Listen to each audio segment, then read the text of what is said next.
بھارت کی Pahalgam falls flag operation کی آڑ میں سازش، پاکستان کے ساتھ سندھ طاس معاہدہ معطل کر دیا۔ پاکستان کے ساتھ سفارتی تعلقات مزید کم کرنے کا اعلان۔ ترجمان بھارتی وزارت خارجہ کا کہنا ہے کہ واگا اٹاری سرحد بند کر رہے ہیں۔ بھارت میں موجود پاکستانیوں کو 48 گھنٹے میں نکلنے کا حکم۔ بھارت سے پاکستانیوں کو جاری تمام ویزے منسوخ۔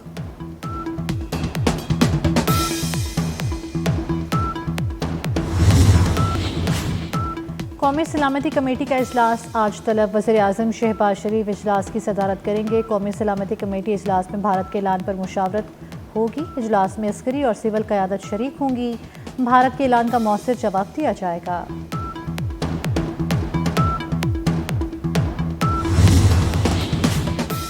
دفتر خارجہ میں بھارتی سفارتی جارحیت پر مشاورت شروع۔ سفارتی جارحیت کا اسی زبان میں جواب دیا جائے گا۔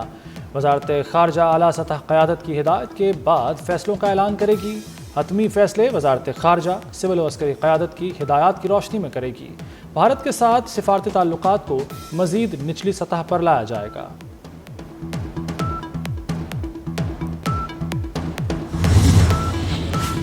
بھارت نے جارحیت کی تو بھرپور جواب دیا جائے گا۔ وزیر دفاع خارجہ آصف کا اعلان۔ کہتے ہیں پاکستان بھارتی اقدامات پر جامع جواب دے گا۔ پاکستان کا ابھینندن کے وقت جواب تاریخ کا حصہ ہے۔ بھارت سندھ طاس معاہدے کو اس طرح معطل نہیں کر سکتا۔ معاہدے میں پاکستان اور بھارت کے علاوہ دیگر فریقین بھی شامل ہیں۔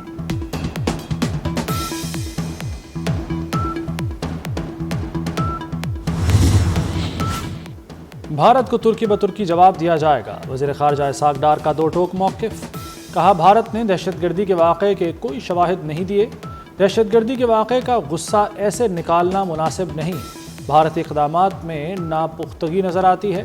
بھارت اپنے مسائل کا ملبہ پاکستان پر ڈال دیتا ہے۔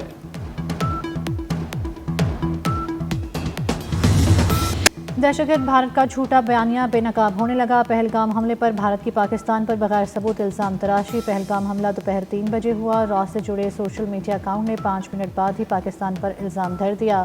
حملے کے آدھے گھنٹے بعد بھارتی سوشل میڈیا اکاؤنٹس پاکستان کے خلاف پوسٹیں ڈالنے لگے۔ حملے کے 1 گھنٹے کے اندر بھارتی وزیر داخلہ امت شاہ اور بی جے پی قیادت نے ٹویٹس کیے۔ انتہا پسند جماعت RSS کے ٹرول اکاؤنٹس نے جعلی رپورٹس کو ری ٹویٹ کیا۔ پہلگام حملے کو خوفناک بنا کر پیش کرنے کے لیے پرانی ویڈیوز کو جوڑ کر پیش کیا گیا۔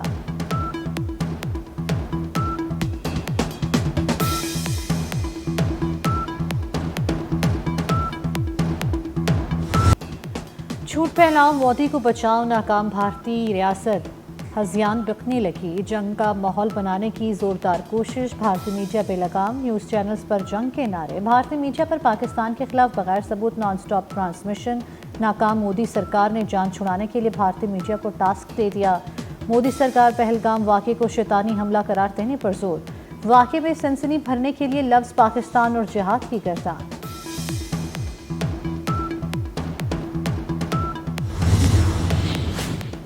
بھارت کی فالز فلیگ سازشیں عالمی امن کے لیے خطرہ بن گئیں۔ پہلگام حملے کی آڑ میں پاکستان پر الزام، ثبوت پھر صفر۔ پہلگام حملے میں ہلاک افراد کی لاشیں کہاں ہیں؟ مودی سرکار خاموش کیوں؟ LOC سے 400 کلومیٹر دور حملہ، بھارتی سیکیورٹی کہاں تھی؟ امریکی حکام کے دوروں کے دوران ہی دہشت گردی کیوں ہوتی ہے؟ بھارتی فوج کی موجودگی میں حملہ سازش کا واضح ثبوت۔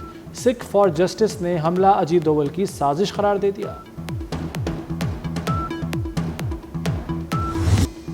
مقبوضہ کشمیر کے عوام نے پہلگام فالز فلیگ آپریشن مسترد کر دیا۔ کشمیری شہری مودی سرکار کے خلاف سڑکوں پر نکل آئے۔ کہتے ہیں بھارتی سرکار خود ہی دہشت گرد حملے کراتی ہے۔ آئے دن سویلینز کا مارا جانا ہماری برداشت سے باہر ہے۔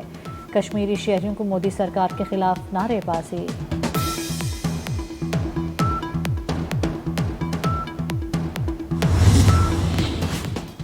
مذہب کے سوداگروں کو بھی منہ کی کھانا پڑی۔ الجزیرہ ٹی وی نے بھارت کا پہلگام واقعے پر ایک اور پول کھول دیا۔ انتہا پسند صحافی اور تجزیہ کار کہتے رہے صرف ہندوؤں کو مارا گیا۔ الجزیرہ ٹی وی کے مطابق پہلگام حملے میں مقبوضہ جموں و کشمیر کا شہری عادل حسین شاہ بھی جاں بحق ہوا۔ عادل حسین شاہ کی نماز جنازہ میں مقبوضہ جموں و کشمیر کے وزیر اعلیٰ عمر عبداللہ نے بھی شرکت کی۔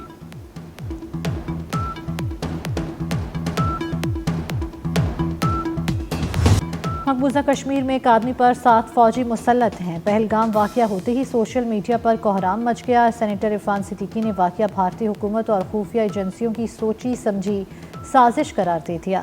غیر ملکی مہمان کے آنے پر ہمیشہ ایسا ہی پروپیگنڈا کرنے کا وتیرہ یاد دلا دیا۔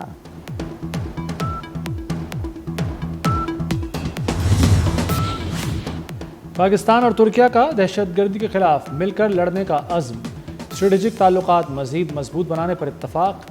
وزیر اعظم شہباز شریف کی انقرہ میں ترکیہ کے صدر طیب اردوان سے ملاقات، تجارتی حجم $5 ارب تک لے جانے کا عزم۔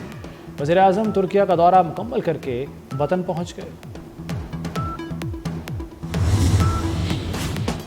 وفاقی حکومت ناکام ہو چکی، کے پی میں حکومت کی رٹ ہی نہیں، بلوچستان میں بھی بدامنی کی صورتحال ناقابل بیان ہے۔ مسلح تنظیمیں مسلح گروہ دندناتے پھر رہے ہیں۔ مولانا فضل الرحمان کی اسلام آباد میں پریس کانفرنس، کہا صوبوں کا حق چھینا گیا تو صوبوں کے ساتھ کھڑے ہوں گے۔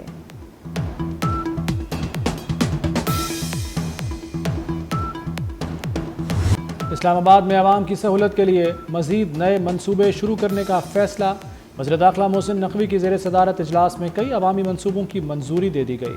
ٹریفک نظام کو مزید بہتر بنانے کے لیے فیض آباد انٹرچینج کی ری ماڈلنگ ہوگی۔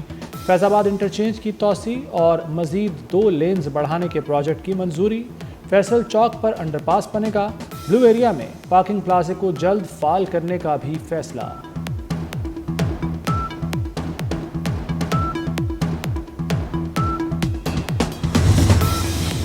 فلور ملز کے لیے 25% گندم خریداری ضروری قرار، خریداری نہ کرنے والے ملز کے لائسنس منسوخ ہو سکیں گے۔ مزدوروں کے لیے 15 لاکھ راشن کارڈ متعارف کرانے کا فیصلہ، 10,000 ماہانہ امداد ملے گی۔ وزیر اعلیٰ پنجاب کی زیر صدارت کابینہ اجلاس میں اہم فیصلے، لاہور میں یلو بلو پرپل لائن منصوبے کی فیزیبلٹی کی منظوری، چنگچی رکشوں کو ریگولیٹ کرنے کے لیے ترامیم کی منظوری، ایڈیشنل سیشن ججز کو صارف عدالت کے اختیارات دیے جائیں گے۔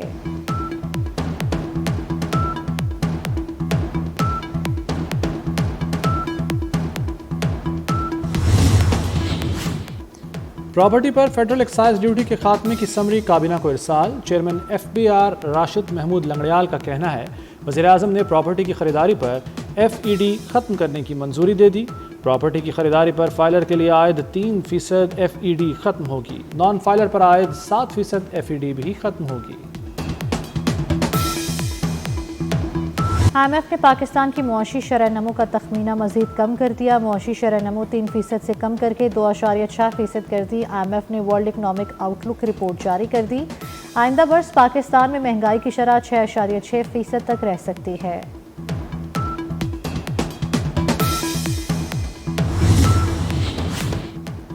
وزیر اعظم نے حکومتی کارکردگی کے نظام کی بہتری کے لیے کمیٹی تشکیل دے دی، وزیر خزانہ محمد اورنگزیب 12 رکنی کمیٹی کے کنوینر مقرر، وزیر توانائی، وزیر موسمیاتی تبدیلی، چیئرمین ایف بی آر سمیت دیگر شامل۔ وزیر اعظم نے کمیٹی کے لیے ٹی او آرز بھی طے کر دیے۔ کمیٹی وفاقی حکومت کے تمام اداروں میں 360 ڈگری جائزہ نظام کے نفاذ کا جائزہ لے گی۔ وزیر خزانہ محمد اورنگزیب کی واشنگٹن میں اہم ملاقاتیں، وزیر خزانہ کی سربراہ سعودی فنڈ برائے ترقی سے ملاقات، سعودی آئل سہولت کے تحت واجب الادا رقوم کی فوری ادائیگی کی درخواست، المرشد سے بھی ملاقات، پاکستان میں سرمایہ کاری کو سراہا، عالمی بینک کے نائب صدر برائے جنوبی ایشیا مارٹن وائزر سے بھی ملے، وزیر خزانہ نے ڈوئچے بینک کے وفد سے بھی ملاقات کی، پاکستان کی مالیاتی منڈیوں میں واپسی پر دلچسپی کا اظہار، موڈیز کی کمرشل ٹیم سے ملاقات میں پاکستان کے معاشی منظرنامے پر بریفنگ۔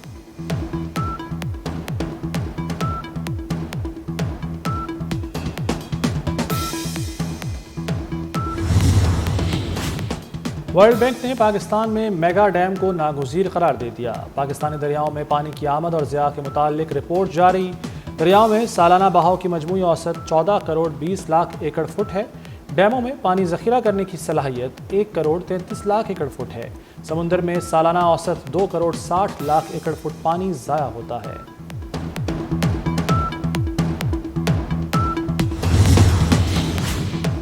دلہن کو دی گئی تمام اشیاء جہیز اور تحائف اس کی غیر مشروط ملکیت ہیں، دلہن کا جہیز اور تحائف کا حق طلاق کے بعد بھی برقرار رہتا ہے، شوہر یا رشتہ دار جہیز اور دلہن کے تحائف پر دعویٰ نہیں کر سکتے، جہیز اور دلہن کو ملنے والے تحائف سے متعلق سپریم کورٹ کا اہم فیصلہ جاری۔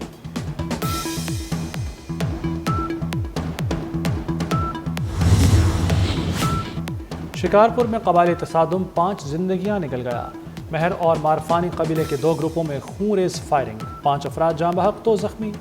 مرنے والوں میں 3 بھائی بھی شامل، فریقین کی مورچہ بند فائرنگ کا سلسلہ جاری۔ جنگی جنون میں مبتلا اسرائیلی فوج کے غزہ پر حملے جاری، 24 گھنٹے کے دوران مزید 32 فلسطینی شہید کر دیے۔ خان یونس میں بے گھر فلسطینیوں کے خیموں میں آتے صدقے، 11 فلسطینی جھلس کر شہید ہو گئے۔ غزہ سٹی میں گھر پر فضائی حملہ، ایک ہی خاندان کے 7 افراد شہید ہو گئے۔ نصیرات پناہ گزین کیمپ میں فضائی حملے میں 2 بچیوں سمیت 3 شہری جان سے گئے۔